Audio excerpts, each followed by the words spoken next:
The Book of Jonah, Chapter 1. Now, the word of the Lord came to Jonah, the son of Amittai, saying, Arise, go to Nineveh, that great city, and cry out against it. For their wickedness has come up before me.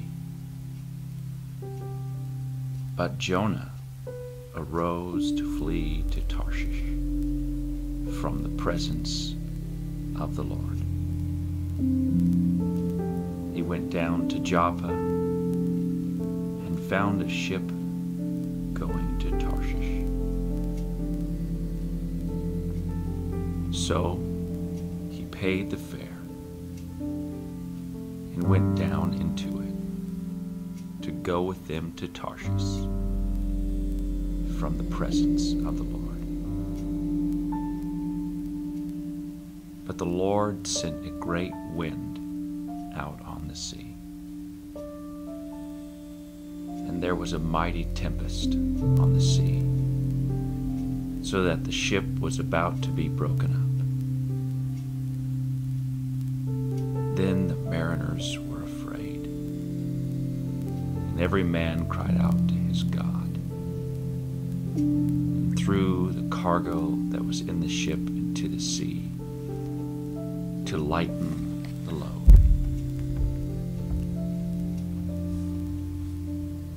But Jonah had gone down into the lowest parts of the ship, had lain down, and was fast asleep. So the captain came to him and said to him, What do you mean, sleeper? Arise, call on your God. Perhaps your God will consider us, so that we may not perish. And they said to one another, Come, let us cast lots, that we may know for whose cause this trouble has come upon us. So they cast lots, and the lot fell on Jonah. Then they said to him, Please tell us, for whose cause is this trouble upon us?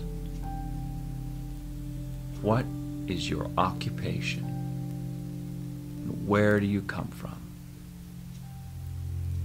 What is your country, and of what people are you?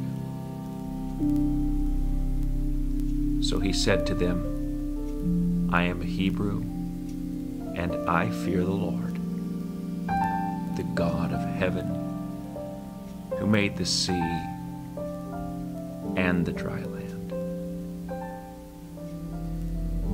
Then the men were exceedingly afraid and said to him, Why have you done this? For the men knew that he fled from the presence of the Lord, because he had told them. Then they said to him, What shall we do to you, that the sea may be calm for us? For the sea was growing more tempestuous. And he said to them, Pick me up and throw me into the sea. Then the sea will become calm for you. For I know that this great tempest is because of me.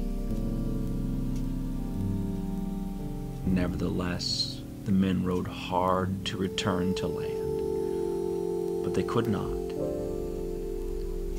for the sea continued to grow more tempestuous against them. Therefore, they cried out to the Lord and said, "We pray, O Lord, do not let us perish for this man's life. And do not charge us with innocent blood.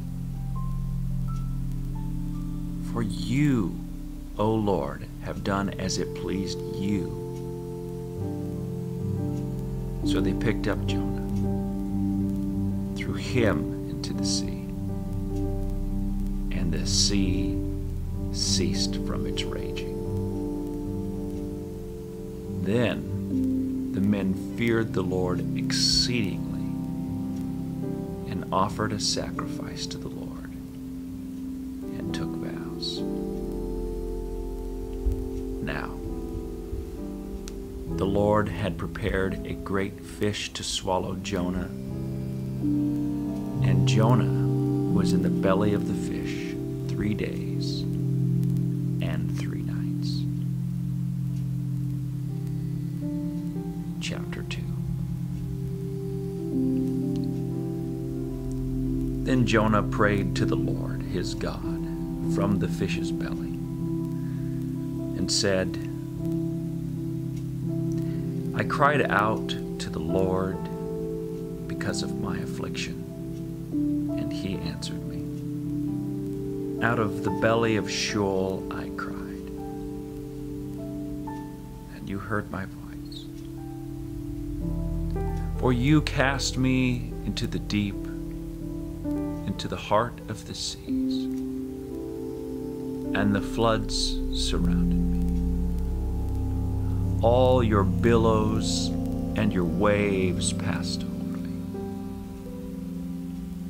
Then I said,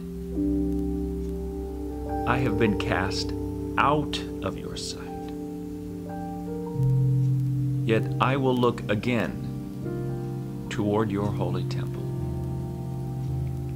The waters surrounded me, even to my soul. The deep closed around me. Weeds were wrapped around my head. I went down to the moorings of the mountains. The earth with its bars closed behind me forever. Yet you have brought up my life from the pit, O Lord, my God. When my soul fainted within me, I remembered the Lord, and my prayer went up to you into your holy temple. Those who regard worthless idols forsake their own mercy. But I will sacrifice to you with the voice of thanksgiving. I will pay what I have vowed. Salvation is of the Lord. So the Lord spoke to the fish, and it vomited Jonah onto dry land. Chapter 3.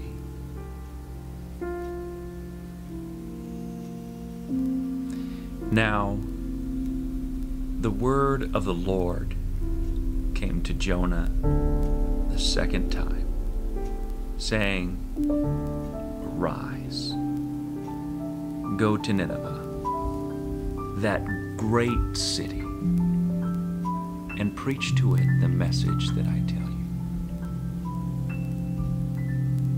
So Jonah arose and went to Nineveh, according to the word of the Lord. Now Nineveh was an exceedingly great city, a 3-day journey in extent. And Jonah began to enter the city on the first day's walk. Then he cried out and said, "Yet 40 days, and Nineveh shall be overthrown." So the people of Nineveh believed God, proclaimed a fast, and put on sackcloth from the greatest to the least of them.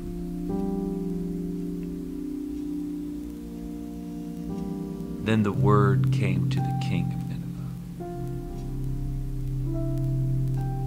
He arose from his throne, laid aside his robe, covered himself with sackcloth, and sat in ashes.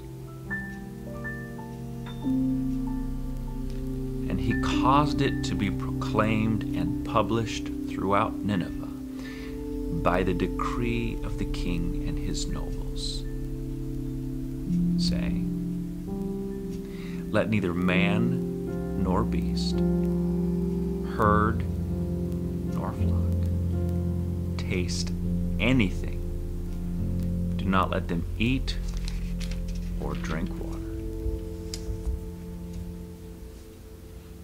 But let man and beast be covered with sackcloth and cry mightily to God.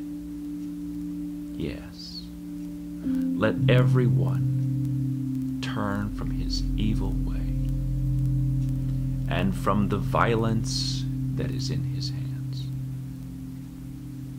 Who can tell if God will turn and relent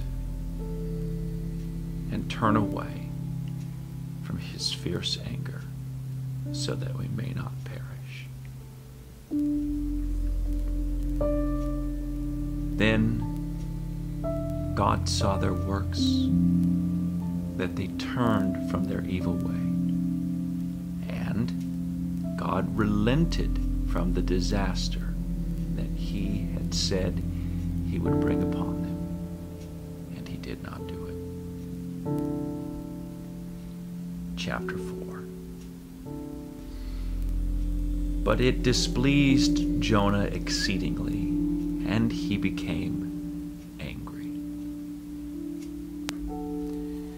So he prayed to the Lord and said, "Ah, Lord, was this not what I said when I was still in my country? Therefore, I fled previously to Tarshish. For I know that you are a gracious and merciful God, slow to anger, and abundant in loving kindness, one who relents from doing harm. Therefore, now, O Lord, please take my life from me, for it is better for me to die than to live." Then the Lord said, "Is it right for you to be angry?" So Jonah went out of the city, sat on the east side of the city. There he made himself a shelter and sat under it in the shade, till he might see what would become of the city. And the Lord prepared a plant and made it come up over Jonah, that it might be shade for his head, to deliver him from his misery. So Jonah was very grateful for the plant. But as morning dawned the next day, God prepared a worm, and it so damaged the plant that it withered. And it happened, when the sun arose, that God prepared a vehement east wind, and the sun beat on Jonah's head, so that he grew faint. Then he wished death for himself, and said, "It is better for me to die than to live." Then God said to Jonah, "Is it right for you to be angry about the plant?" And he said, "It is right for me to be angry, even to death." But the Lord said, "You have had pity on the plant, for which you have not labored, nor made it grow, which came up in a night, and perished in a night. And should I not pity Nineveh, that great city, in which are more than 120,000 persons, who cannot discern between their right hand and their left, and much livestock?"